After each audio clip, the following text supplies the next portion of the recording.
আপনাদের এত রিকোয়েস্টে আমি আপনাদেরকে কালীঘাটে ফুল বড় ব্লগ আপনাদেরকে শেয়ার করছি। তো ঘুম থেকে উঠেই আগে আমরা তারামা হোটেলে চলে গেছিলাম। এখানে সামান্য একটু জলখাবার খেয়ে কালীঘাটের দিকে রওনা দিয়েছিলাম। আমরা বালিঘাটেও নেমেছিলাম, বালিঘাটের মা গঙ্গার এখানে একটু সামান্য গঙ্গা স্নান করব বলে। চারিদিকে আশপাশটা খুব সুন্দর, কিন্তু বর্ষাকাল তো এত কচুরিপানা, একটু অসুবিধা হচ্ছিল স্নান করতে, তাতে কিছু না। আর মা জেম্মারা জানোই যেখানেই যায় একটু মা গঙ্গাকে একটু যদি আটন দেয় তাহলে খুব ভালোই লাগে। জানি না এটা কি বলে, পান, মিষ্টি পান, তার সাথে একটু ফুল দিয়ে মাকে একটু সামান্য পুজো দিয়ে দিল। তার সাথে সাথেই আমাকে বললো যে কি, তারপরে আমি স্নান করতে লেগে গেলাম। তারপরে বাবা নিয়ে এসেছে দুটো জগ। তো ভালোই হয়েছে, চান করার নাগাদ আমি ওনাদেরকে জল টলগুলো সব কিছু তুলে দিলাম। আর এত জল একটু কাদলো কাদলো ছিল, কত কচুরি পানা ভেসেই যাচ্ছে ভেসেই যাচ্ছে। যতই বলো গঙ্গা গঙ্গাই হয়। চান করো, গঙ্গা স্নান করে যা তৃপ্তি সেটা আর কোথাও নেই। আর আপনাদেরকেও একটা অ্যাডভাইস করতে পারি, নদী ঘাটে আর পুকুরে যখনই আপনারা একটু স্নান টান করবেন না, সাইডে একটা ছোট্ট মাটি দিয়ে একটা পিন্ডি বানিয়ে শিবলিঙ্গ বানিয়ে তার মধ্যে একটু জল দিয়ে দেবেন। তাহলে ওটা শিব পুজো করা একটা মাহাত্ম্য হয়। পার্থিব শিবলিঙ্গ কলি চোখে পুজো করা সেটা অনেকটাই ভালো। আর সাইডে দুদিকে খুব সুন্দর শিব মন্দির ছিল, এইগুলো তো আমি জল ঢাললাম কিন্তু তার ক্লিপটা নেওয়া হয়নি। আর কি সুন্দর শিবলিঙ্গগুলো, একদম মনে হচ্ছে দক্ষিণেশ্বর মায়ের মতন। আর মা ভবতারিণী মায়ের চূড়াকেও দর্শন করুন আপনারা, ব্রিজটা ক্রস করার পর তারপরে চূড়াটা দেখলাম। আর তার সাথে সাথে একটা ছোট্ট কোলাবোরেশন ছিল ভজহারি রান্নার রেস্টুরেন্টে। তো আমি সেখানকার একটা খুব সুন্দর ভিডিও আপনাদেরকে আপলোড করেই দিয়েছি কি বল ছোট ভিডিওসগুলোতে। তো সেখানে আপনারা নিশ্চয়ই দেখতে পারেন, তারই একটা ছোট্ট মতন ক্লিপ।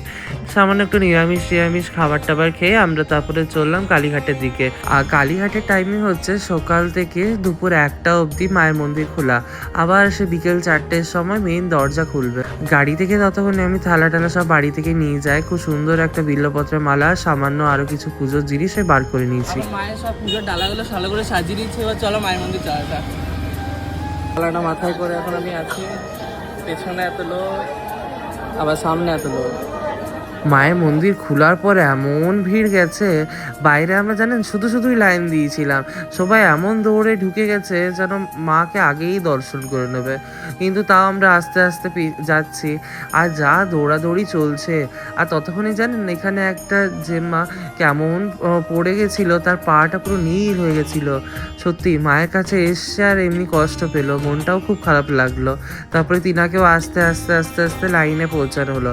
শেষে উনি ভিআইপি দর্শন করে মায়ের দর্শন পূর্ণ করলেন।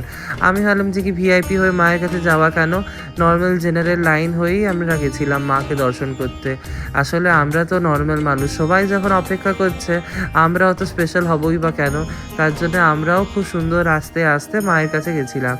আর মন্দির যতটা সামনে আসছে ভাবছি সময় পাবো কিনা, তার জন্য মালাগুলো সব হাতেই নিয়ে নিলাম। যে মাকে একটা ফুলের মালা দিয়ে দিলাম, আর আমি বেলপাতা মালা। মা আর মানিক দাদা দুজনা মিলেই ডালাগুলো ধরে নিয়েছে, তাহলে ওনাদের ডালাগুলো দেওয়া হবে। কারুর হাত আর খালি রইলো না। আর যা গরম সেমনি, পাখা চলছে কিন্তু গরম হাওয়া চারিদিকে। ভেতরে কোনো ফটো ভিডিও করা এলাও নেই, তার জন্য কোনো ফটো ভিডিও করা হয়নি। শেষে বাইরে গিয়ে মায়ের মন্দিরের সাথে আমরা কটা আরও ফটো ভিডিও তুলে নিলাম। মায়ের প্রসাদী মালা পেলাম, তাতে মনটা আরও খুব ভালো লাগলো। আর এরপরে আপনাদেরকে দেখাচ্ছি মায়ের সৌভাগ্যকুণ্ড। স্নান যাত্রা দিন এই জলে মায়ের স্নান হয়। পুজো তো হয়ে গেল খুব সুন্দর করে, এরপরে আমরা চললাম মহাকালের দর্শন করতে। মায়ের মন্দির থেকে মোটামুটি 5 মিনিটের রাস্তা, হেঁটে হেঁটেই যাওয়া যায়।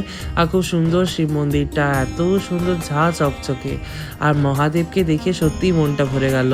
বাবার মন্দিরে আমরা সামান্য একটা বিসলারি বোতল, এক থালা বেলপাতা, একটা মিষ্টি, আর তার সাথে আবার একটা বেল। এই বেলপাতা আর বেলটা বাড়ি থেকে নিয়ে এসেছিলাম, মিষ্টি আর জলটাই মাত্র একটু বাইরের থেকে কিনা। মহাদেবের দর্শন করার পর সব কিছু সন্তুষ্ট হলো। আপনাদেরও যদি কখনো সৌভাগ্য হয় এমনি করে শক্তিপীঠ দর্শন করা, তো মহাকালের দর্শন অবশ্যই করবেন। শক্তিপীঠে মহাকালের দর্শন ছাড়া শক্তিপীঠ দর্শন অসম্পূর্ণ। এবার আসি, থ্যাঙ্কস ফর ওয়াচিং।